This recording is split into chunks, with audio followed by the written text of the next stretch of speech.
یہ کہانی حضرت صالح علیہ السلام کی ہے جو اللہ کے پیغام کے ساتھ اپنی قوم سمود کے پاس آئے۔ قوم سمود بہت طاقتور اور ذہین تھی۔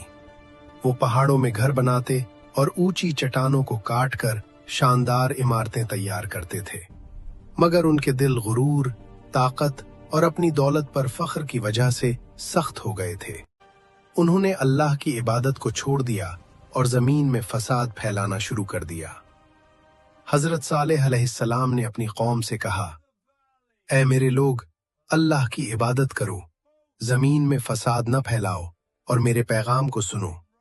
میں تمہارے لیے اللہ کی طرف سے بھیجا گیا ہوں۔ اللہ نے تمہیں پیدا کیا ہے اور تم پر احسان کیا ہے۔ تمہیں چاہیے کہ اس کا شکر ادا کرو اور ظلم و ستم سے بچو۔ لیکن قوم سمود نے ان کی باتوں کو نظر انداز کیا اور کہا، اگر تم سچے ہو تو ہمیں کوئی واضح نشانی دکھاؤ تاکہ ہم تم پر یقین کریں۔ حضرت صالح علیہ السلام نے دعا کی اور اللہ نے ان کی دعا قبول فرمائی۔ زمین پھٹی اور ایک عجیب اور شاندار اونٹنی نمودار ہوئی۔ یہ اونٹنی کسی عام اونٹنی سے مختلف تھی۔ اس کا رنگ اور قد شاندار تھا اور اسے سب کے لیے آزاد چھوڑا گیا تھا تاکہ وہ کہیں بھی جائے، کھائے اور پیے اور کوئی بھی اسے نقصان نہ پہنچائے۔ یہ اونٹنی اللہ کی طرف سے ایک براہ راست نشانی تھی تاکہ لوگ ایمان لائیں۔ ابتدائی طور پر کچھ لوگ حیران اور خوف زدہ ہوئے۔ وہ دیکھ رہے تھے کہ یہ اونٹنی ایک معجزہ ہے اور یہ کسی عام جانور کی طرح نہیں۔ حضرت صالح علیہ السلام نے انہیں سمجھایا، یہ اللہ کی آزمائش ہے، تم میں سے جو بھی اس کا نقصان پہنچائے گا اسے سزا دی جائے گی۔ تمہیں چاہیے کہ تم ایمان لاؤ اور نافرمانی سے بچو۔ لیکن کچھ لوگ غرور اور لالچ میں آ گئے۔ وہ یہ نہیں ماننا چاہتے تھے کہ اللہ کی نشانی ان کے سامنے ہے۔ انہوں نے منصوبہ بنایا کہ وہ اونٹنی کو مار ڈالیں۔ حضرت صالح علیہ السلام نے بار بار انہیں خبردار کیا، یہ اللہ کی نشانی ہے، اسے نقصان نہ پہنچاؤ ورنہ تم پر اللہ کا عذاب آئے گا۔ مگر وہ لوگ سنتے نہیں تھے۔ قوم میں بحث اور اختلاف بڑھ گیا۔ کچھ لوگ اونٹنی کی حفاظت چاہتے تھے، لیکن زیادہ تر لوگ اسے مارنے کے منصوبے میں شامل تھے۔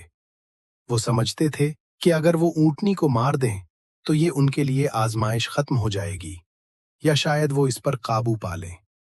مگر حضرت صالح علیہ السلام نے انہیں یاد دلایا کہ یہ اللہ کا امتحان ہے اور اللہ کے حکم کو توڑنے کا انجام بہت برا ہوگا۔ آخرکار بدقسمتی سے کچھ لوگوں نے اونٹنی کو مار دیا۔ جیسے ہی اس نافرمانی کا ارتکاب ہوا، اللہ نے زمین کو ہلا دیا۔ پہاڑوں سے زوردار آوازیں آئیں اور زمین پھٹ گئی۔ زلزلے اور تیز ہوا کے ساتھ وہ لوگ جو ظلم و ستم کرتے تھے سب تباہ ہو گئے۔ جو لوگ نافرمانی میں مشغول تھے وہ سب ہلاک ہو گئے۔ حضرت صالح علیہ السلام نے اپنے رب سے دعا کی، اے اللہ، انہیں ہدایت دے یا عذاب سے بچا جیسا تیرا حکم ہے۔ مگر یہ قوم اپنی نافرمانی کی سزا سے بچ نہیں سکی۔ یہ کہانی ہمیں سبق دیتی ہے کہ اللہ کی نشانیوں کو نظر انداز کرنا تباہی کا سبب بنتا ہے۔ ایمان، فرمان برداری اور اللہ کے احکامات پر عمل کرنا نجات کا ذریعہ ہے۔ ہمیں چاہیے کہ ہم اللہ کی ہدایات کو سنجیدگی سے لیں، ظلم سے بچیں، انصاف کریں اور اپنی زندگی میں ایمانداری اور نیکی اپنائیں۔